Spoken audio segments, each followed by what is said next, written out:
Chitradurga bus ದುರಂತ ಪ್ರಕರಣಕ್ಕೆ ಸಂಬಂಧಪಟ್ಟಂತೆ ಮೃತ 5 ಮಂದಿ ಸಂಬಂಧಿಕರ ಬ್ಲಡ್ ಸ್ಯಾಂಪಲ್ ಅನ್ನು ಈಗ ಕಲೆಕ್ಟ್ ಮಾಡಲಾಗಿದೆ. ರಕ್ತದ ಮಾದರಿ ಕಲೆಕ್ಟ್ ಮಾಡಿ ಡಿಎನ್ಎ ಪರೀಕ್ಷೆಗೆ ವೈದ್ಯರು ಕಳುಹಿಸಿಕೊಟ್ಟಿದ್ದಾರೆ. ನವ್ಯ, ಮಾನಸ, ರಶ್ಮಿ, ಬಿಂದು, ಗ್ರಿಯಾ ಅಂದರೆ ಮಗಳು ಗ್ರಿಯಾ ಮೃತರಾಗಿದ್ರು. ನವ್ಯ ತಂದೆ ಮಂಜಪ್ಪ, ಮಾನಸ ತಂದೆ ಚಂದ್ರೇಗೌಡ, ಬಿಂದು ಪತಿ ದರ್ಶನ್, ರಶ್ಮಿ ಅಕ್ಕ ರಕ್ಷಾ ಬ್ಲಡ್ ಸ್ಯಾಂಪಲ್ ಅನ್ನ ಈಗಾಗಲೇ ಕಲೆಕ್ಟ್ ಮಾಡಿಕೊಳ್ಳಲಾಗಿದೆ. ಬ್ಲಡ್ ಸ್ಯಾಂಪಲ್ ಕಲೆಕ್ಟ್ ಅನ್ನ ಮಾಡಿ ಎಫ್ಎಸ್ಎಲ್ಗೆ ರವಾನೆ ಮಾಡಿದ್ದಾರೆ ಪೊಲೀಸ್ನವರು. ಹುಬ್ಬಳ್ಳಿ ವಿಧಿವಿಜ್ಞಾನ ಪ್ರಯೋಗಾಲಯಕ್ಕೆ ರಕ್ತದ ಮಾದರಿಯನ್ನ ರವಾನೆ ಮಾಡಲಾಗಿದೆ. ಡಿಎನ್ಎ ಪರೀಕ್ಷೆ ವರದಿ ಬಂದ ಬಳಿಕ ಮೃತದೇಹವನ್ನ ಹಸ್ತಾಂತರ ಮಾಡಲಾಗುತ್ತೆ. ಇನ್ನು 3 ದಿನಗಳ ಬಳಿಕ ಡಿಎನ್ಎ ವರದಿ ಬರುವಂತಹ ಸಾಧ್ಯತೆಗಳು ಕೂಡ ಇದೆ. ಚಿಕ್ಕ ಮಗು ಕೂಡ ಇತ್ತು. ನಿನ್ನೆ ಅಪಘಾತ ಆದಂತಹ ಸಂದರ್ಭದಲ್ಲಿ ಇವರೆಲ್ಲರೂ ಕೂಡ ಸಾವನ್ನಪ್ಪಿದ್ದಾರೆ ಅನ್ನುವಂತಹ ಮಾಹಿತಿ ಲಭ್ಯವಾಗ್ತಾ ಇದೆ. ಮೃತ 5 ಮಂದಿ ಸಂಬಂಧಿಕರ ಬ್ಲಡ್ ಸ್ಯಾಂಪಲ್ ಅನ್ನು ಈಗಾಗಲೇ ಕಲೆಕ್ಟ್ ಮಾಡಿಕೊಳ್ಳಲಾಗಿದೆ. ಡಿಎನ್ಎ ಪರೀಕ್ಷೆ ಮಾಡಿದ ನಂತರ ಅದರ ವರದಿ ಬಂದ ನಂತರ ಈ ಮೃತದೇಹಗಳನ್ನು ಅವರವರ ಕುಟುಂಬಸ್ಥರಿಗೆ ಹಸ್ತಾಂತರ ಮಾಡುವಂತಹ ಕೆಲಸಗಳಾಗುತ್ತೆ.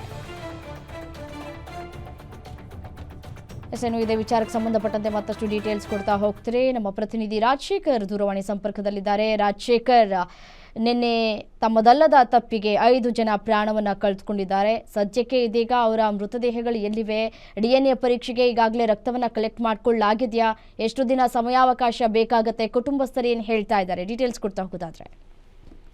ಎಸ್ ರಮ್ಯಾ, ಚಿತ್ರದುರ್ಗದ ಖಾಸಗಿ ಬಸ್ ದುರಂತದಲ್ಲಿ ಸಾವನ್ನಪ್ಪಿದವರ ಸಂಖ್ಯೆ 7 ಜನ ಆಗಿದೆ. ಅದರಲ್ಲಿ ಇಬ್ಬರ ಒಂದು ಗುರುತು ಪತ್ತೆಯಾಗಿರುವಂತದ್ದು. ಲಾರಿ ಚಾಲಕ ಮತ್ತು ಬಸ್ ಚಾಲಕನ ಗುರುತು ಈಗಾಗಲೇ ಪತ್ತೆಯಾಗಿರ್ತಕ್ಕಂಥದ್ದು. ಆದ್ರೆ ಉಳಿದ 5 ಮಂದಿ ಪ್ರಯಾಣಿಕರೇನಿದ್ರು ಆ ಒಂದು ಮಹಿಳಾ ಪ್ರಯಾಣಿಕರ ಗುರುತು ಇದುವರೆಗೂ ಕೂಡ ಪತ್ತೆ ಆಗಿಲ್ಲ. ಈ ಹಿನ್ನೆಲೆಯಲ್ಲಿ ಈಗಾಗಲೇ ಚಿತ್ರದುರ್ಗದ ಒಂದು ಪೊಲೀಸರು ಹಾಗೂ ವೈದ್ಯರ ಸಮ್ಮುಖದಲ್ಲಿ ಈಗಾಗಲೇ 5 ಮಂದಿ ಬ್ಲಡ್ ಸ್ಯಾಂಪಲ್ ಅನ್ನ ಕೂಡ ಕಲೆಕ್ಟ್ ಮಾಡಿ ಡಿಎನ್ಎ ಪರೀಕ್ಷೆಗೆ ಈಗಾಗಲೇ ಹುಬ್ಬಳ್ಳಿಯ ವಿಧಿವಿಜ್ಞಾನ ಪ್ರಯೋಗಾಲಯಕ್ಕೂ ಕೂಡ ರವಾನೆ ಮಾಡಲಾಗಿದೆ ಅನ್ನುವಂತ ಮಾಹಿತಿಗಳು ಕೂಡ ಲಭ್ಯವಾಗಿರ್ತಕ್ಕಂಥದ್ದು.